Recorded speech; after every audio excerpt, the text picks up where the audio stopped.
Have you made the coffee yet?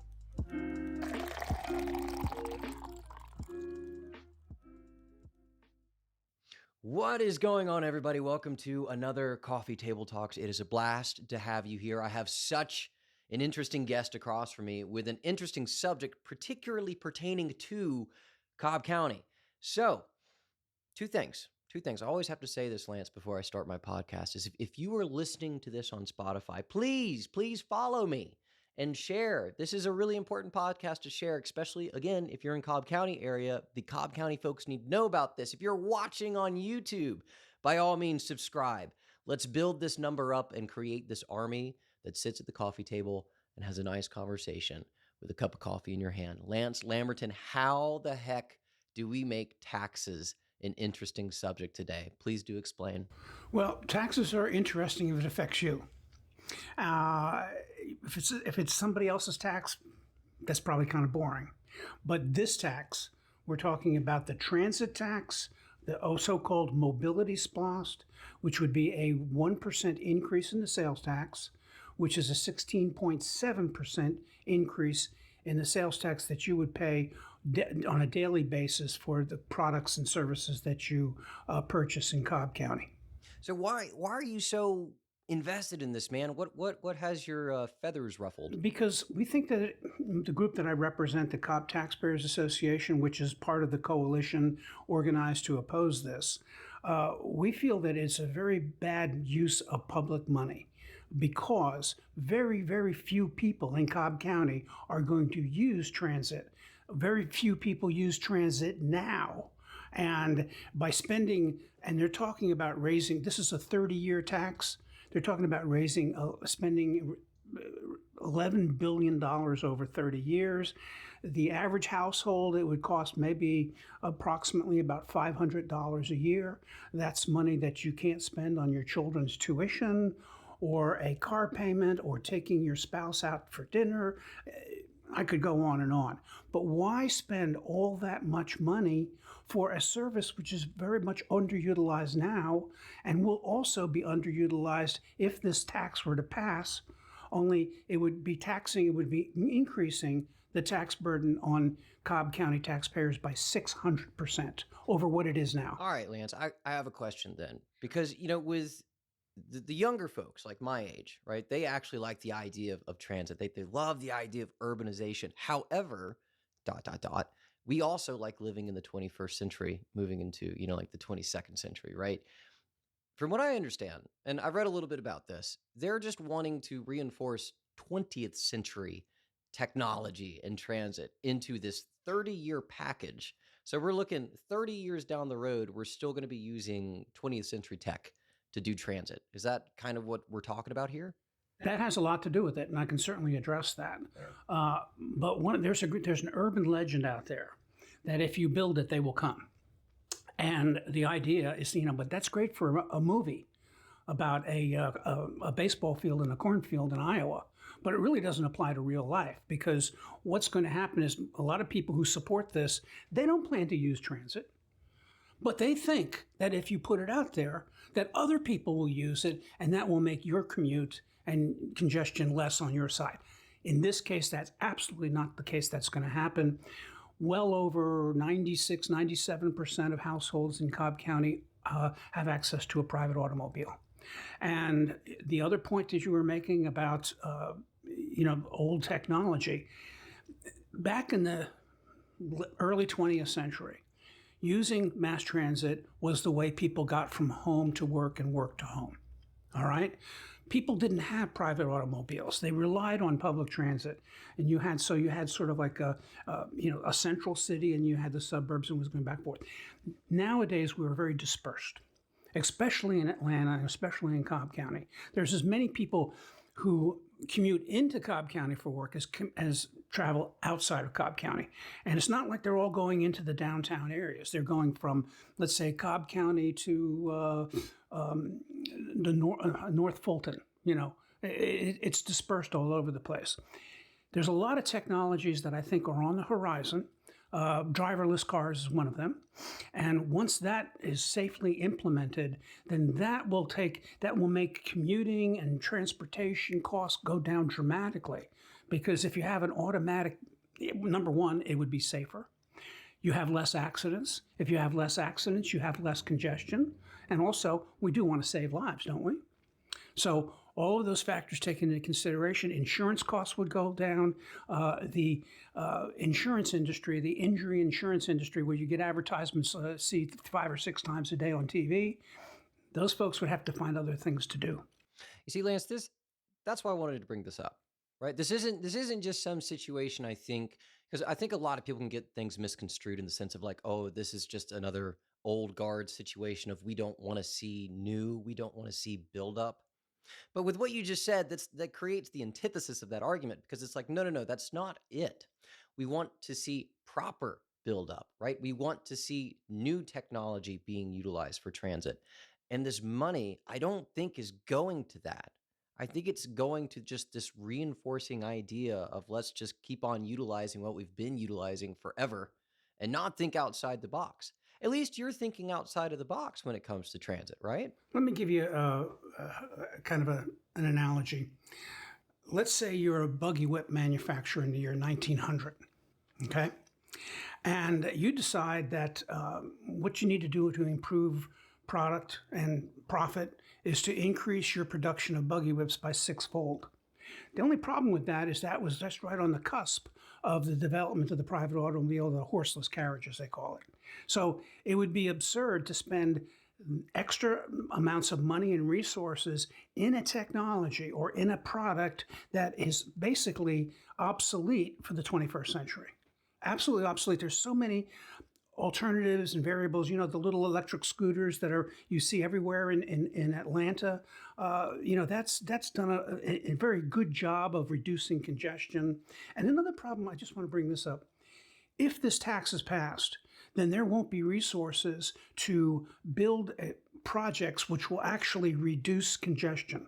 Like along the Cobb Parkway and Windy Hill is the most congested and dangerous intersection in the state of Georgia. What is needed is flyovers, and they need to build a tunnel. It's on paper. The Department of Transportation has a plan to do that, but there wouldn't be money to do it because all of the money that is available for transportation and transit would be going towards this obsolete technology.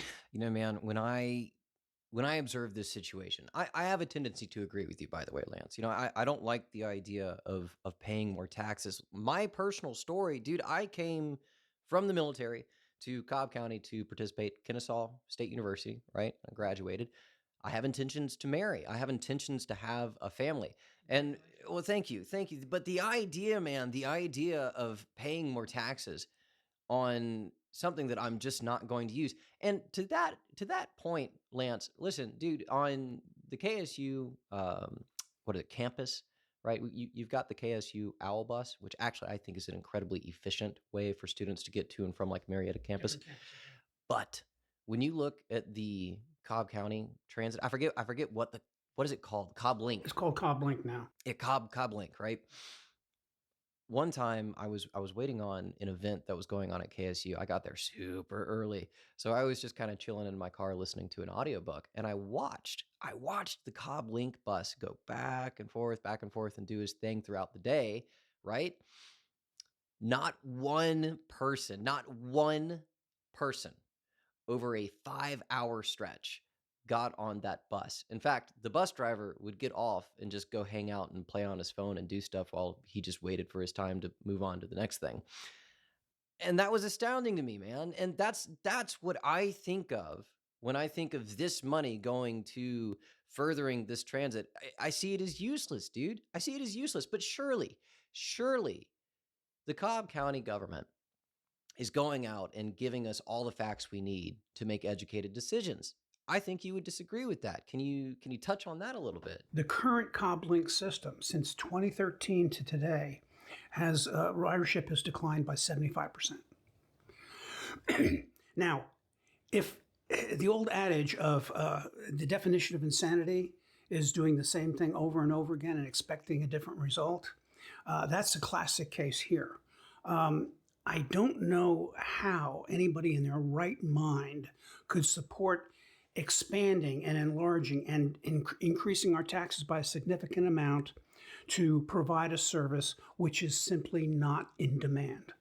The free market, the private sector, they don't operate that way. If you don't have a viable business, service, or product, then and you're not selling, you're not making money, you're going to go out of business.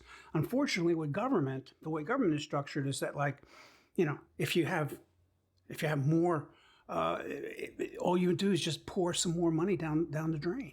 It's crazy. It's very inefficient. It's the $500 a year tax burden is significant, especially in these times. I want to point out something. The cost of owning a home nowadays. It used to be, before Biden became president, it was approximately nationwide, about your mortgage payment was about $1,900. Now it's about $3,600. A lot of young people like yourselves are being priced out of the market for first-time home ownership. With that type of burden facing you and your generation, how does the county have the chutzpah, as we say in New York, which is where I'm from? How do they have the chutzpah to try to impose upon us this antiquated, inefficient, ineffective boondoggle? That's the only word I can best describe what we're talking about. Well, Lance, what is speculation versus fact, man? When these subjects come up and things get very contested, right? You have people that are for the tax, you have people that are against the tax.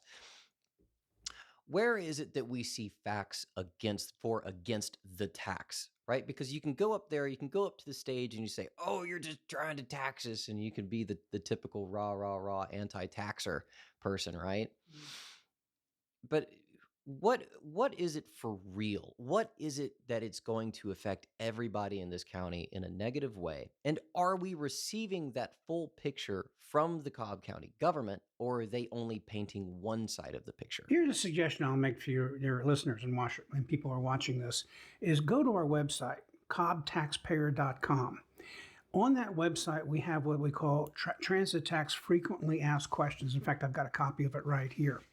And one of our frustrations is that a number of the metrics that we've been asking for from the county, like how many cars will be taken off of the road if this thing is passed, what is going to be the usage? They could survey neighborhoods. They could get this information. They could provide us with some information that would give us at least an idea of who's going to be using it, how many people are going to be using it, how many people are going to be served. The numbers are going to be very, very small, and the price is going to be very, very high.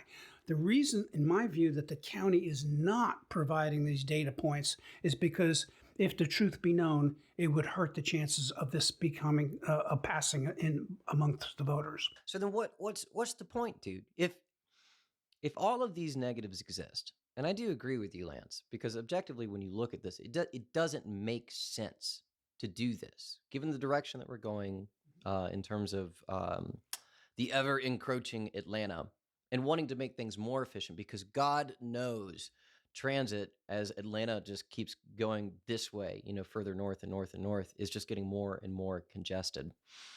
Why are they wanting to add to that congestion? Well, let me say this about the Atlanta area.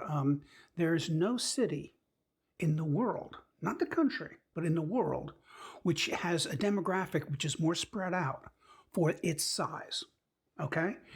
A city, a similar population size, Barcelona in Spain, is about maybe 1/4, 25% in surface as far as their metropolitan area goes. So in a place like that, which is an old city, they use a lot of public transit, a lot of various different modes of transportation. And in that place, it works. It works in New York. It works in some of our older cities like Chicago, the cities that grew up and were well established before the advent of the automobile. But in Atlanta, there's really nothing to prevent us from expanding and growing. We don't have mountains in our way, and we don't have rivers and oceans, okay? So, in where I live in Cobb County, I'm seeing more new subdivisions popping up like roses in spring. So that's the way the market responds, properly by when the supply is low, then demand is increased, then you increase supply. This has no relationship to supply and demand. Oh man, I feel like we're doing economics 101 here. Supply and demand, dude. What a classic way of describing, the issue, right? It'd be nice if the county could give us some numbers. But if you'll go on our website, cobbtaxpayer.com, and go to our frequently asked questions, we ask these questions pretty comprehensive, a pretty robust document. And I think after you read that, you're not only going to want to vote against it, but you want to get your friends and neighbors to vote against it as well. Man, here's the thing that also kind of miffs me a little bit. Yeah, dude, I'd love to have somebody on here that would disagree with me.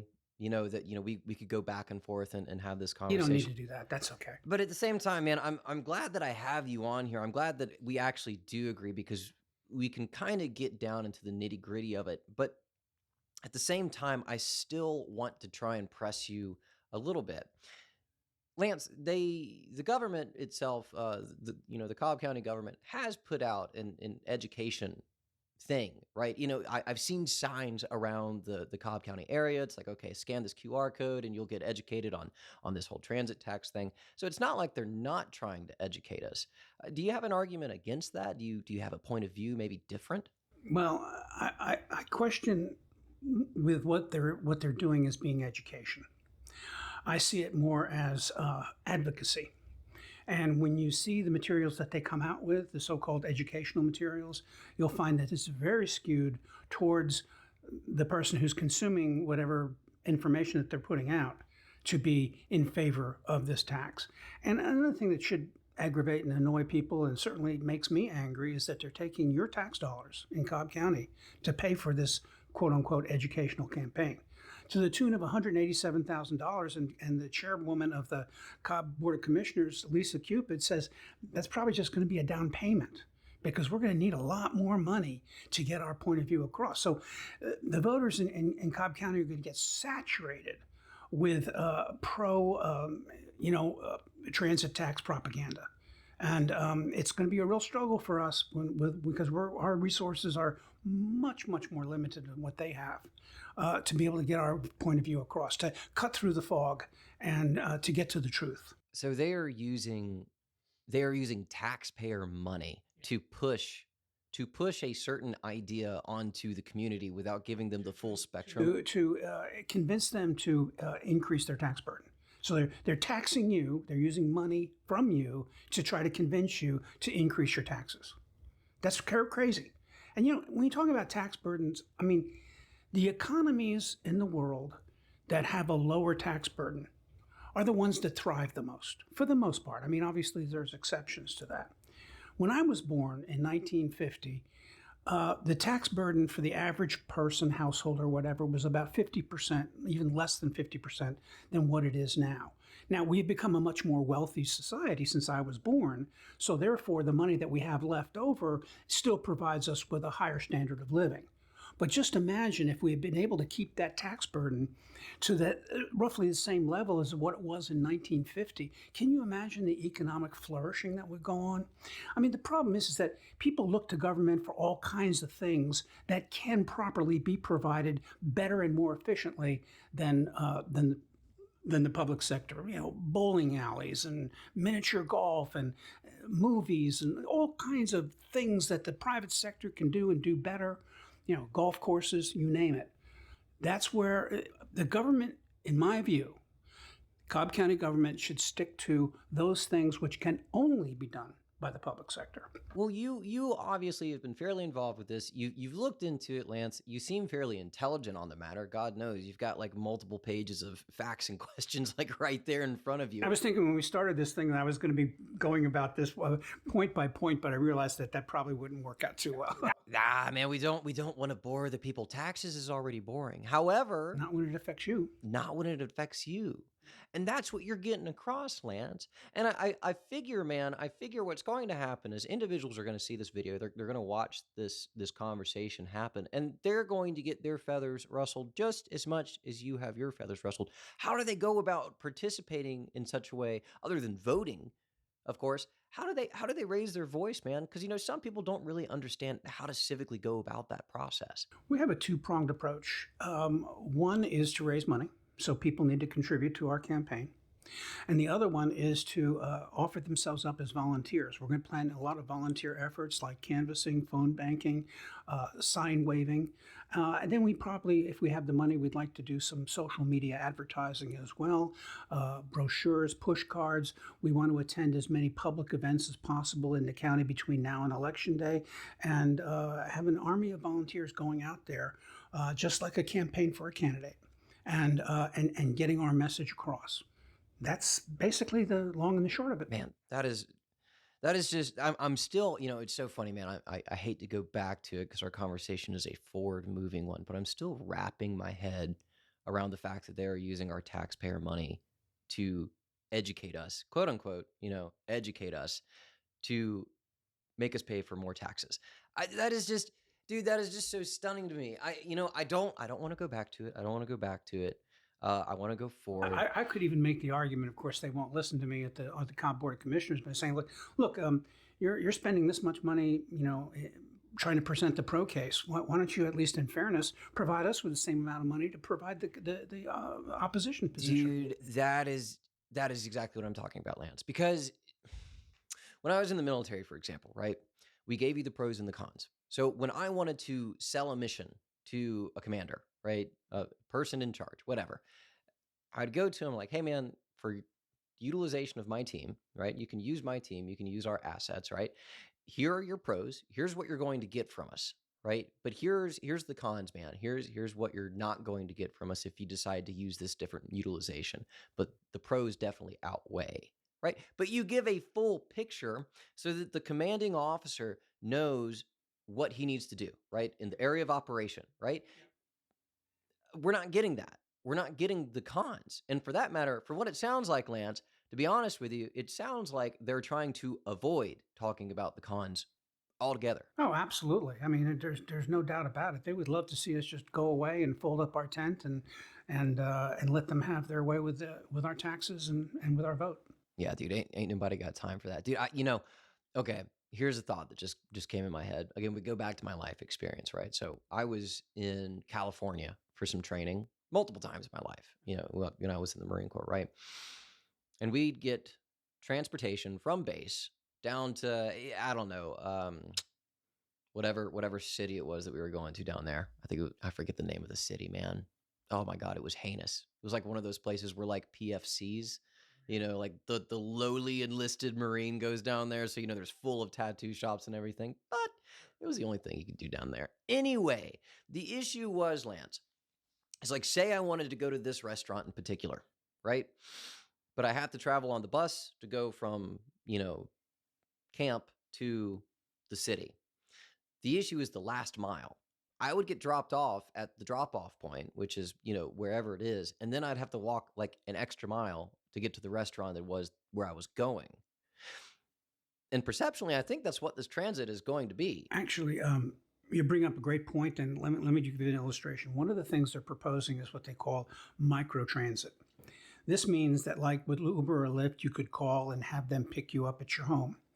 It would then take you to the nearest bus stop, of this bus rapid transit and the expansion of the bus lines and everything else. You take the bus to the stop which is closest to your ultimate point of destination. Then you'd have to call microtransit again, have them pick you up at that bus stop and take you to your final destination. How many people are going to put up with that kind of inconvenience, not to mention the amount of time involved? A half-hour commute could quickly turn into 2.5 hours with that type of thing. Now, if you're a retired person and you've got time on your hands and you don't want to drive, yeah, there are some exceptional conditions or situations. But you know something? They provided that system on a limited basis in South Cobb. And guess what? Nobody used the darn thing.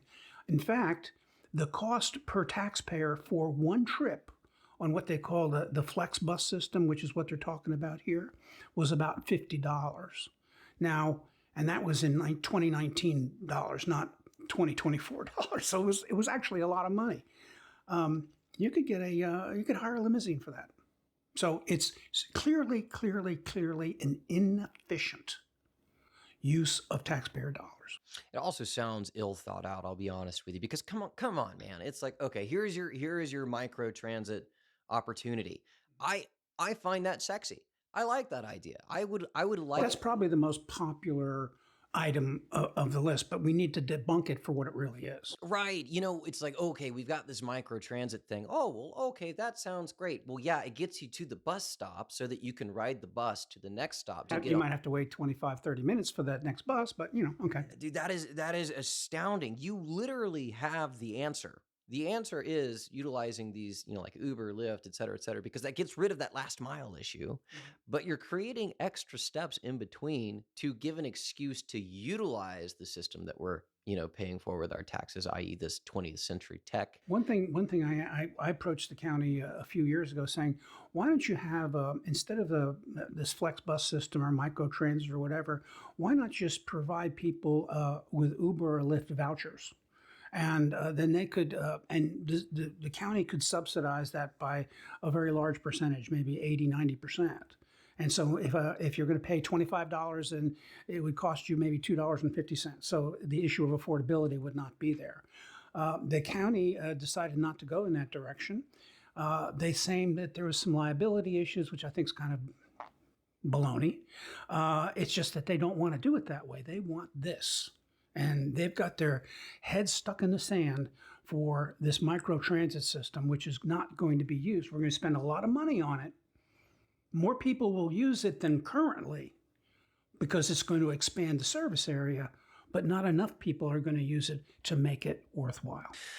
Lance Lamberton, you have certainly brought up an interesting subject, man. This is going to be an interesting election. This is the first time personally for me, Lance, this is going to be the first time that I've ever actually been like a little riled up about taxes in my life. Would I ever have, would I have ever expected You have my condolences. Yeah, man, seriously.